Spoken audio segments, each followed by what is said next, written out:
Hello student, welcome to my channel Student Tutorial. Today's topic is evolution by stages. ये chapter अब ख़त्म होने वाला है और गुड न्यूज़ हो गई बच्चों के लिए। तो ये चैप्टर एक्चुअली क्या है कि इस चैप्टर में ऐसा कुछ नहीं है जो बहुत ट्रिकी हो, ऐसा कुछ नहीं है जो बहुत ज़्यादा माइंड लगाना हो। ये एक इवोल्यूशन है जो कुछ ना कुछ हम लोग इसके बारे में थोड़ा थोड़ा कभी ना कभी पढ़े हुए हैं। ये एक तरह से हिस्ट्री है, देखा जाए तो इवोल्यूशन इज़ अ हिस्ट्री जो बहुत सालों से चला आ रहा है। वो चेंजेस के बारे में हम यहाँ पे पढ़ते हैं in the term of biology के पॉइंट ऑफ व्यू से उस इवोल्यूशन को पढ़ते हैं। इस चैप्टर में मेनली यही है। हेरिडिटी का जो पोर्शन था वो क्योंकि थोड़ा समझने वाला है, थोड़ा कैलकुलेटिव है, वहाँ पे आपको ज़्यादा माइंड लगाना है। जब हम डाईहाइब्रिड्स और डाईहाइब्रिड से मोनोहाइब्रिड क्रॉसेस करा रहे हैं तो वहाँ पे हम थोड़ा चीज़ों को बहुत ज़्यादा कैलकुलेटिव वे में समझेंगे, किस तरह से हाइब्रिड बन रहे हैं उनको समझेंगे। तो वो थोड़ा जो पोर्शन है वो कह सकते हैं कि उसमें थोड़ा माइंड की ज़्यादा ज़रूरत है। बट जो इवोल्यूशन है वो एक तरह से प्रोसेस है जो काफ़ी सालों से चलता आ रहा है। उस प्रोसेस को हम बायोलॉजी के फॉर्म में पढ़ रहे हैं, ठीक है। तो अभी जो है एक दो और टॉपिक बचे हुए, उसके बाद इस चैप्टर जो है ख़त्म हो जाएगा। उसके बाद हम लोग इसके क्वेश्चंस को लेंगे और उस पर डिस्कशन करेंगे, ठीक है। अच्छा है ना, ओके। तो आज जो है वो है इवोल्यूशन बाय स्टेजेस, जिसमें फर्स्ट है इवोल्यूशन ऑफ आइस, ठीक है, कि आइस का इवोल्यूशन किस तरह से हुआ। तो इसमें मैंने डायग्राम नहीं बनाया है क्योंकि मेरा बोर्ड उतना बड़ा नहीं है, बट हमारी एनसीईआरटी की बुक में फ्लैट वॉर्म यानी प्लेनेरिया का डायग्राम बना हुआ है, उसमें उसकी आइस को दिखाया गया है। तो एक्चुअली क्या होता है, जब प्लेनेरिया की बात करते हैं वो बहुत ही छोटा माइक्रो ऑर्गेनिज्म है, ठीक है। जब प्लेनेरिया की बात करते हैं तो वहाँ उसका प्रॉपर आइज नहीं है, उसका आइज स्पॉट है उसकी बॉडी में जो दिखाता है कि आइस का जो पोजीशन है वो वहीं से समझ में आया कि जब आइस बनेगी किसी भी ऑर्गेनिज्म में तो उसका पोजीशन इसी जगह पे होगा। उसका प्लेनेरिया के बॉडी में आइस की पोजीशन सेम वही जगह पे है जहाँ पे और ऑर्गेनिज्म की पोजीशन है। वो eyes as a eyes spot से एक रूडिमेंट्री आइज है जिससे वो देख नहीं सकता, बट हाँ लाइट पड़ती है तो वो रिएक्ट करता है। बट ऐसा नहीं कि हमारी तरफ आइज है और हम जिस तरह से चीज़ों को देख पाते हैं वो भी देख पाते हो, ऐसा कुछ नहीं है। मगर फर्स्ट वहीं से हमें समझ में आया जब हम उसकी स्टडी किए कि उससे पहले के ऑर्गेनिज्म में कोई आइस का कॉन्सेप्ट नहीं था। बट जब प्लेनेरिया की बात आई तो उसमें देखा गया कि आइस को प्रॉपर उस स्पेस पे देखा गया, भले वो एज अ रूडिमेंट्री आइस है, वर्किंग आइज नहीं है, बट वहाँ से ही हमें पता चला कि हेड के पोजीशन में ही हाई आइज का जो होगा वो पोजीशन होगा। तो इवोल्यूशन ऑफ आइज हम कह सकते हैं कि फ्लैट वर्म से ही स्टार्ट हुआ। उसके बाद धीरे धीरे हर एक ऑर्गेनिज्म में आइस पाया गया, ठीक है। चलो यहाँ पे देखते हैं। The complex body organs of animals such as eyes have been created in stages over many generation. The rudimentary eyes like that of a flatworm was formed. The eyes of a flatworm are very simple, that are actually just eyes spot which can detect light. The evolution of eyes is an example of evolution by stages. यानी जो evolution of eyes है वो एक example है, बहुत अच्छा example है evolution bye stages का, कि किस तरह से स्टेज बाय स्टेज इवोल्यूशन हुए। क्योंकि फ्लैट वर्म के बाद जो भी ऑर्गेनिज्म आए, चाहे वो फिश हो, चाहे रेप्टाइल्स हो, बर्ड्स हो, ह्यूमन बीइंग हो, सबके अंदर आइज आती गई, ठीक है। और वो आइज का प्रॉपर पोजीशन वहीं पे था जहाँ पे फ्लैट वर्म का दिखा। और आइज जैसे जैसे आई तो उसमें क्या हुए कि किसी के आइज से प्रॉपर दिख रहा है, किसी के आइज से कलरफुल दिख रहा है, किसी के आइज से बहुत कुछ दिख रहा है बट दिख नहीं रहा है। और हम लोग जो है, हम लोग के आइज से हर कुछ क्लियर दिखने वाला है।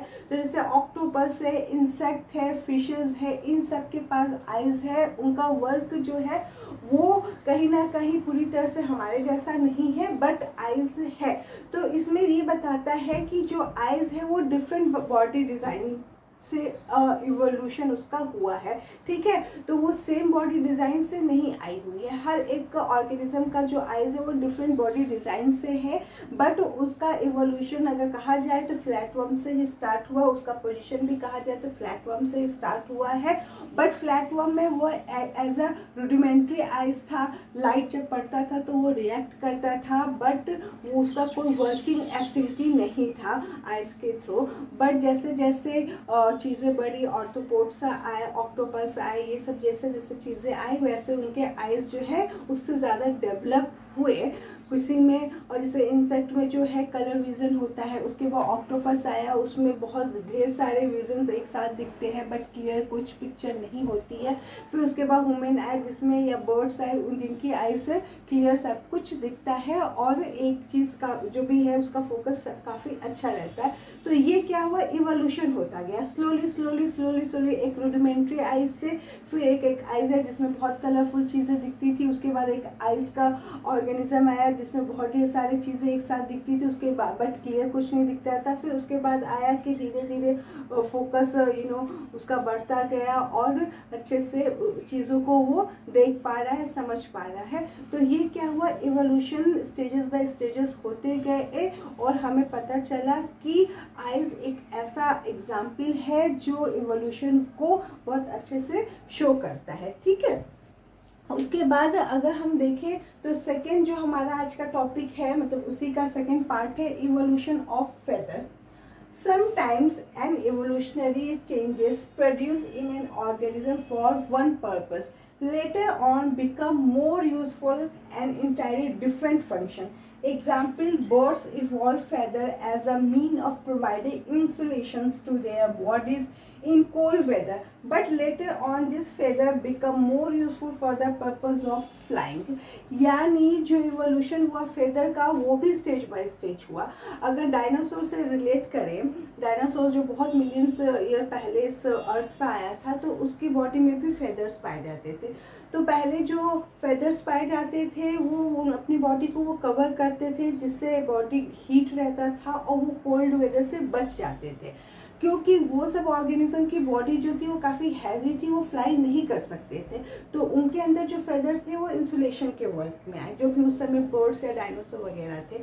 बट जैसे जैसे उनके वेट में कमी आई और इवोल्यूशन होता गया, उनके फेदर्स जो बड़े हुए और उनका वेट कम और फिर फेदर्स बड़े हुए, तो जिस तरह से उनकी बॉडी जो है वो लाइट होती गई। अगर बर्ड्स उड़ सकती है तो इसका मतलब क्या है कि उसकी बॉडी बहुत लाइट है तभी वो उड़ सकती है। अदरवाइज जो भी बर्ड जैसे ऑस्ट्रिच है, ये सब जो बर्ड्स हैं ये नहीं उड़ सकते क्योंकि इनकी बॉडी बहुत, पेंगुइन है, इन सब की बॉडी क्या है बहुत हैवी होती है।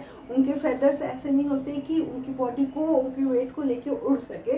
तो जब डायनासोर के बॉडी में भी फेदर्स थे बट उनकी बॉडी इतनी ज़्यादा हैवी थी कि उड़ने लायक नहीं थी, तो उस समय जो फेदर्स थे वो इस पर्पज से बर्ड के बॉडी में आए कि वो उनको इंसुलेशन दे सके, उनको कोल्ड वेदर से बचा सके।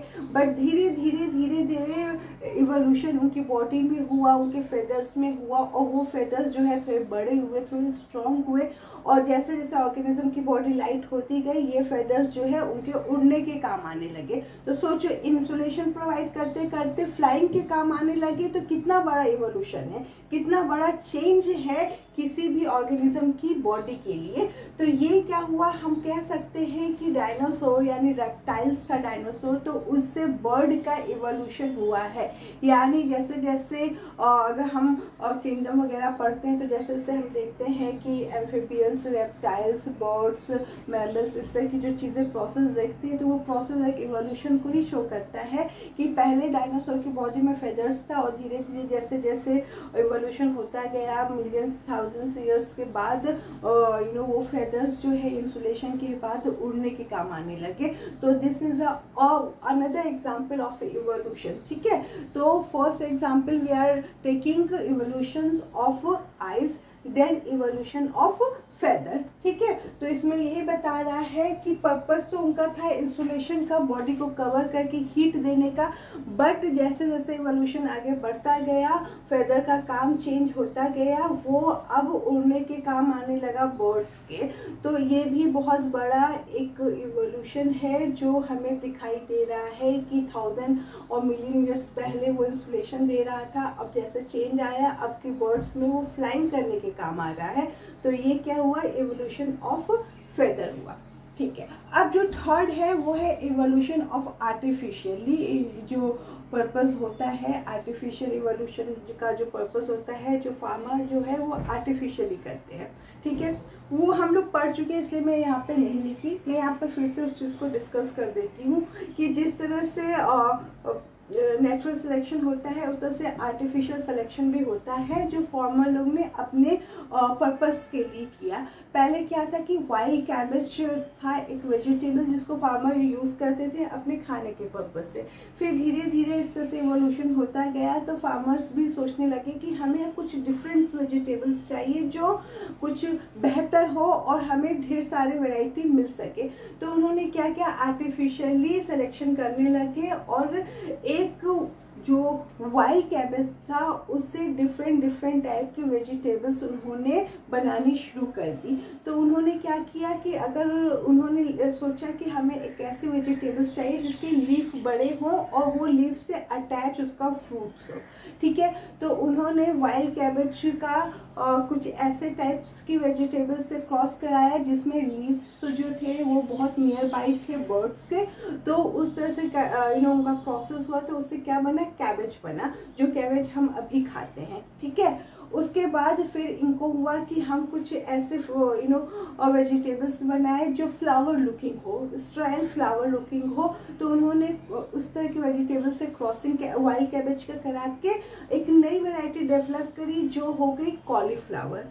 इसी तरह उन्होंने ब्रोकली की भी क्रॉसिंग कराई जिससे उन्हें एक ग्रीन कलर के ब्रोकली मिली जो दिखने में कॉलीफ्लावर की तरह थी, बट कहीं ना कहीं वो टेस्ट में और लुक में भी डिफरेंट थी। ठीक है, उसके बाद उन्होंने कोलराबी से भी नाम की एक नई वेजिटेबल्स बनाई जो एक राउंड टाइप की वेजिटेबल्स होती है, तो उसमें भी उन्होंने क्रॉसेस कराया। इस तरह से उन्होंने लीफी वेजिटेबल्स बनाया। तो ये जो है ये एक आर्टिफिशियल सिलेक्शन किया। यहाँ पे भी इवोल्यूशन हमको दिखता है कि आर्टिफिशियली जो फार्मर्स थे उन्होंने किस तरह से इवोल्यूशन किया, एक वाइल्ड कैबेज से ढेर सारी वैरायटी बना दी। क्या क्या बनाई, कैबेज बनाया, कॉलीफ्लावर बनाया, ब्रोकली बनाया, कॉलर बियर बनाया, केले बनाया।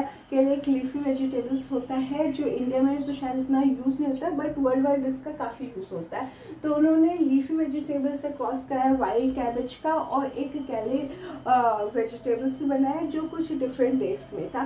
तो यहाँ पे हम आर्टिफिशियली भी आजकल के फार्मर इतने एडवांस हो गए कि आर्टिफिशियली भी सिलेक्शन करके, जैसे नेचुरल सिलेक्शन होता है वैसे उन्होंने आर्टिफिशियल सिलेक्शन किया, वाइल्ड कैबेज को लिया और उससे डिफरेंट वेजिटेबल्स के क्रॉसेस करा के एक नई वैरायटी हर एक क्रॉसेस में निकाली। तो हो सकता है कि स्टार्टिंग के जो क्रॉसेस हुए हों उसमें वो वेजिटेबल्स पूरी तरह से कम्प्लीटली ना बनी हो। ठीक है, कुछ स्ट्रक्चर में डिफरेंट हो गया हो, कुछ टेस्ट में डिफरेंट हो गया हो सकता है पूरी तरह से उनका हाइब्रिडाइजेशन नहीं हो पाया हो, बट जैसे जैसे ये क्रॉसेस उन्होंने अगेन एंड अगेन करवाए तो वो वैरायटी डेवलप होना शुरू किया, हाइब्रिडाइजेशन का एक अच्छा रिजल्ट आना शुरू किया जिससे हमें अभी के टाइम में काफ़ी डिफरेंट वैरायटी वेजिटेबल्स की मार्केट में मिलती है। अभी तो फ्रूट्स की भी डिफरेंट वैरायटी मिलने लगी है, मैंगोज़ की कितनी डिफरेंट वैरायटी मिलती है, तो वहाँ पे भी ग्राफ्टिंग के थ्रू डिफरेंट मैंगोज़ की वैरायटी निकलती है। कभी कभी तो एक प्लांट में 2-3 वैरायटी के मैंगोज़ लगे रहते हैं। तो ये सब एक एडवांस फीचर होता जा रहा है, एक एडवांस इवोल्यूशन होता जा रहा है जो न्यू वैरायटी के डेवलपमेंट में फार्मर साइंटिस्ट जो है यूज़ कर रहे हैं। तो हमने आज एक छोटा सा ही टॉपिक लिया था इवोल्यूशन बाय स्टेजेस, जिसमें हम लोगों ने आइस का इवोल्यूशन देखा था कि किस तरह से प्लेनेरिया के जो फर्स्ट रेडिमेंट्री आइस थी उससे हमें पता चला कि आइस जो है उसका पोजीशन क्या होता है, और धीरे धीरे जैसे जैसे और ऑर्गेनिज्म आता गया उनमें ऑयल जो आइस है वो और डेवलप करती गई, और जैसे जैसे वो डेवलप करती गई उनके फीचर्स भी निखरते गए और उनको अच्छी विज़न दिखने लगे। उसी तरह फेदर का भी था। पहले के जो और एनिमल्स थे या बर्ड्स थे, वो पहले फेदर्स को एज अ इंसुलेशन अपनी बॉडी को कवर करने के लिए ठंड से यूज़ करते थे। बट जैसे जैसे उनका वेट कम होता गया, इवोल्यूशन उनकी बॉडी में होता गया, उस तरह से वो फेदर्स उनके उड़ने के काम आ गया। जिससे डायनासोर में भी था, तो ये कहा जा सकता है कि डायनासोर का इवॉल्व फॉर्म है बर्ड, यानी dinosaur is a reptiles and bird is a evolve form from the reptiles group. तो ये क्या है, एक इवोल्यूशन है जो फेदर्स में भी हुए। उसके बाद आर्टिफिशियल इवोल्यूशन में, सिलेक्शन में हम लोगों ने देखा, जो पहले भी देख चुके हैं, इसलिए मैंने यहाँ पर सिर्फ एक डिस्कशन रखा उसका, कि किस तरह से वाइल्ड कैमेल से फार्मर ने आर्टिफिशियली इवोल्यूशन को दिखाया और उन्होंने डिफरेंट वैरायटी एक वेजिटेबल्स को सेलेक्ट करके किया। तो ये हुआ इवोल्यूशन बाय आर्टिफिशियल सिलेक्शन। तो ये 3 टाइप के इवोल्यूशन बाय स्टेजेस हुए।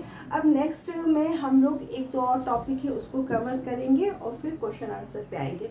तो आई होप समझ में आया हो, कुछ भी टफ ट्रिकी नहीं है। जो भी डाउट्स हो उसको क्लियर करिए हमें इनबॉक्स करके। Thank you for watching.